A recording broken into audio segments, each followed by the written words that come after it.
This is Web Watching, and today we are going to talk about the most common mistakes for websites, website design and development. You bet. With me here is Scott Ellis, who has a lot of experience with developing and creating websites. How many have you made? Do you have I any lost idea? count a long time ago. Yeah. Hundreds and hundreds, Probably hundreds and hundreds of websites, yeah. So he has so much experience with creating websites, and I'm really excited to talk about the most common mistakes that people make.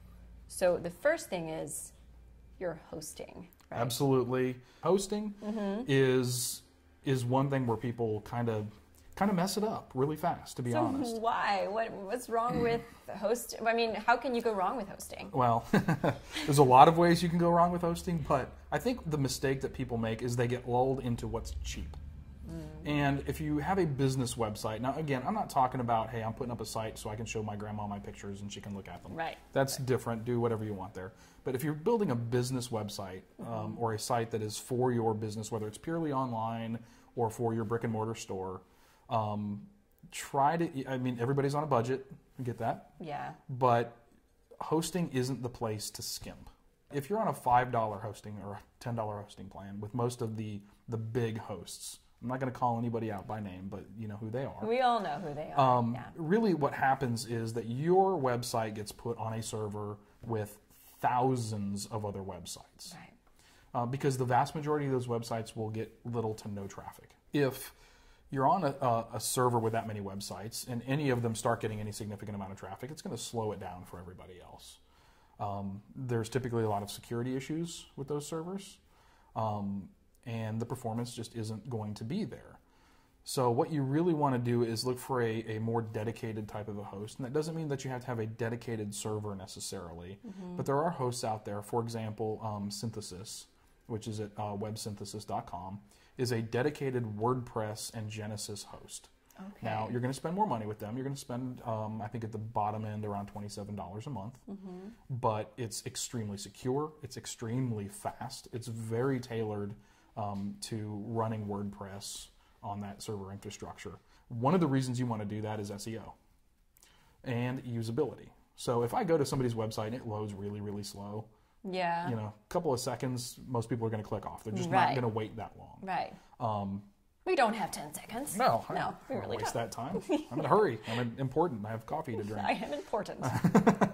But also from an SEO standpoint, one of the things that Google will rate your site on is how fast your pages load and how responsive your server is to load. Yeah. To load being a whole bunch of websites coming at you, right? Or a whole bunch of requests. And they will throttle the amount of search traffic that they send you based on how well your site can handle that. That makes sense. So the more capable your site is of handling traffic, the more they're going to send you. And in the cases where I've moved my own websites, consistently moved to bigger, stronger servers as I've gone along, I've usually gotten somewhere between about a 15 and 30% boost in search traffic. Really? Just from having a more capable server. Yeah. Wow. Yeah. So it can really make a big impact. It really can make a big difference, yeah. So what are some of the other things that some of the other common mistakes that you've seen? Other common mistakes. One of them is planning. I mean, it sounds like a really fundamental, basic thing, right? But if you're going to build a website, spend some time really planning out your site. Do some research on sites that you like, that are in your industry. Don't tell yourself that you're going to blog every single day, right out of the gate. And don't tweet that either. Yeah, because people get ambitious, right? And that's awesome. But they start, they start off the first week and they write something every single day. Yeah. And then the next week, maybe they get busy, so they only write 3 things. I've been there, done that. And eventually their site just kind of goes dormant. Right. Because they don't have time for it. Or they just kind of went so fast out of the gate that they sort of wore out on it. So you definitely want to be careful with that. Be careful with that. Plan it out. Be realistic. Yeah. And know what you want and kind of where you're going before you even engage a developer or designer. So planning is another big one. How people handle pictures is huge. You do not want to dynamically resize pictures in most cases. So if you have a thumbnail image that's the space is 150 pixels wide by 150 pixels tall, then the image that goes in there should be 150 by 150. Don't upload a larger image. 300 by 300 that gets shrunk down. Right. Because that's slowing your page load down. It's adding, you're using more bandwidth than you need to, all that kind of stuff. There's also a great service out there I want people to check out called JPEG Mini. JPEG Mini. Okay. JPGMINI.com. Okay. They optimize these images, but they still look phenomenal, and they really shrink the size down in terms of the file size of the image. Oh, interesting. I'll check it really out. excellent good stuff. So people need to pay attention to their images. The second thing, what are we on, number 4 now? I think. The next thing. The next thing is ads. Yeah. So there's nothing wrong with having ads on your website, but realize that unless you've got a lot of traffic, you're probably not really going to make much money with ads. It's just a lot of people want to start a website, and the first thing they want to do is get some ads on there with their content because they think they're going to start making money. Not going to happen. I wouldn't even think about putting ads on a website until I got to somewhere between 75 and 100,000 page views a month. Oh, really? Yeah, and even then, you're not going to make a ton of money. You might start to make beer money. Yeah. At that point, so you just have to ask yourself if it's even worth it to start putting ads on something if you're not really getting any money out of it. And if you do too many ads, Google will also punish you for that. Oh, they really? don't want to see websites that are just full of ads all the time. Well, nobody does, right?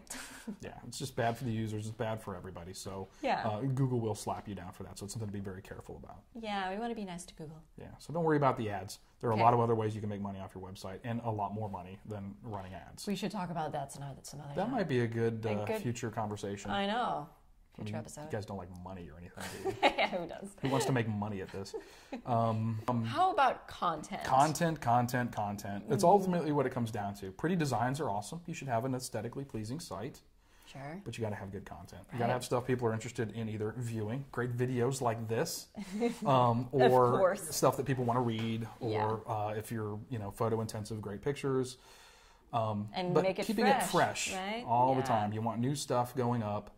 Again, this is good for search, but it's also good for keeping your readers engaged and interested on your site, and that's how you're going to build your audience. If you don't publish anything for a really long time, people have no reason to come back. Right, sure. So give them a reason to come back. Fresh content's the best way to do that. Awesome. Well, thanks so much for sharing Hopefully all these help. tips. And yeah, I mean, we all learn from mistakes, right? And so this is the best way to learn. Absolutely. Thank you, Scott. Where can people find you online? People can find me online at vsellis.com, at pixelterra.com. And on Twitter. And on Twitter, vsellis. Google Pretty much Plus. anywhere on the web, if you just look for VS Ellis, you're going to find me. Awesome. But on Google Plus, it's gplus.to/Scott Ellis. Great. I changed it up. Thanks for watching, guys. And don't forget to like this video if you're watching it on YouTube and leave a comment while you're at it.